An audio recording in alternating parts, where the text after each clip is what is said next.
mursyid kamil mukamil. Mursyid orang yang memberikan bimbingan yang sempurna sudah dirinya dan mampu menyempurnakan orang lain. Subhanallah, kalau memiliki sudah punya mursyid yang seperti itu, genggam selamanya, istiqomahlah melaksanakan ajarannya, karena fa'illahu bersamanya engkau dengan orang yang selalu bersama dengan Allah yusiluka ilallah, maka itu bisa untuk mengusulkan qalbumu kepada Allah.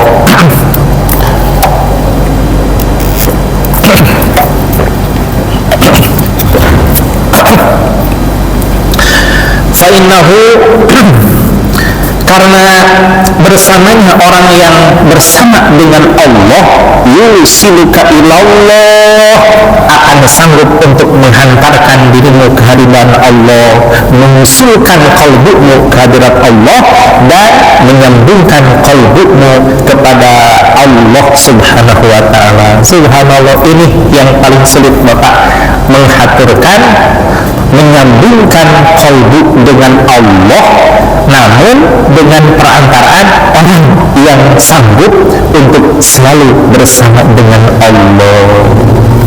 Maka insya Allah mudah-mudahan bahwa di dalam permasalahan taubat ini, dulu saya secara taubat, secara lughah, bahwa lughah itu arruju, kembali kepada Allah. Ketika saya masih kecil, ibu saya berpesan, itu sebentar lagi mau Ramadan katanya, yuk kita keramas. Saya nggak tahu apa itu keramas ya, pokoknya mandi aja di hilir aja, di sampo dulu, kalau dulu di sampo gitu ya. Nah kesini tahu, oh itu teh dalam artian mandi taubat. Mandi taubat sekujur tubuh, mandi taubat dalam artian fisik, qalbunya pun secara syar'i harus ikut taubat kepada Allah.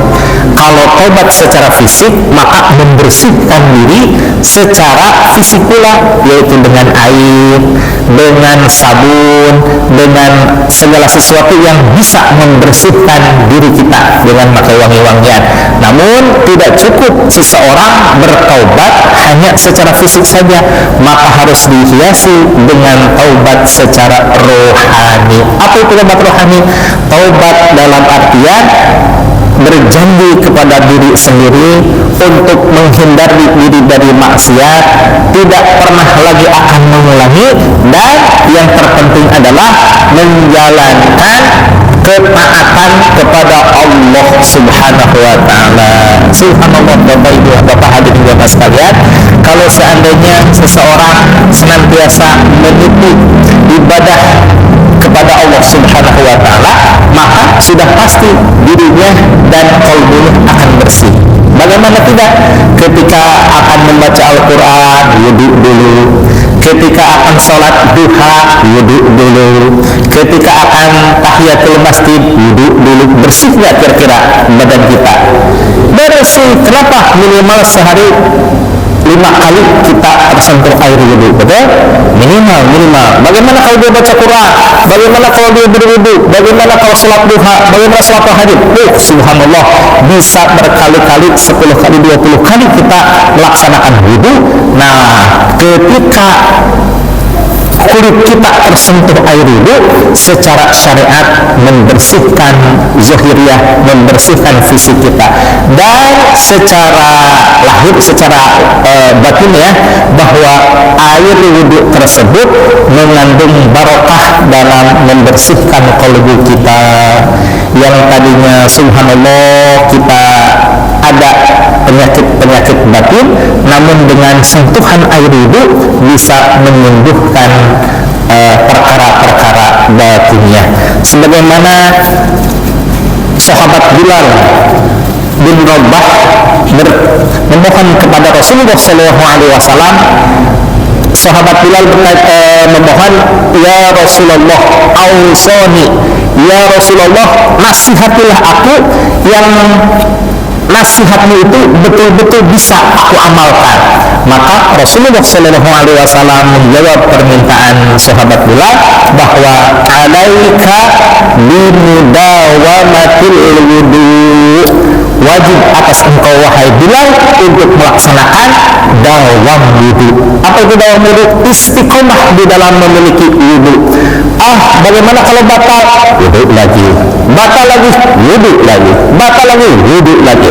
Nah, Bapak hadirin jamaah sekalian, milikilah amalan yang membuat kita aman dan nyaman.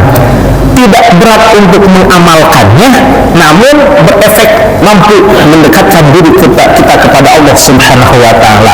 Sehingga dengan amal yang tersebut, sahabat Bilal, subhanallah, dikabarkan oleh Rasulullah SAW, subhanallah, aku mendengar suara terobah Bilal di surga, katanya, bahwa sahabat Bilal termasuk asyaratun mubasyaratun bil jannah, 10 orang sahabat yang dijamin masuk surga.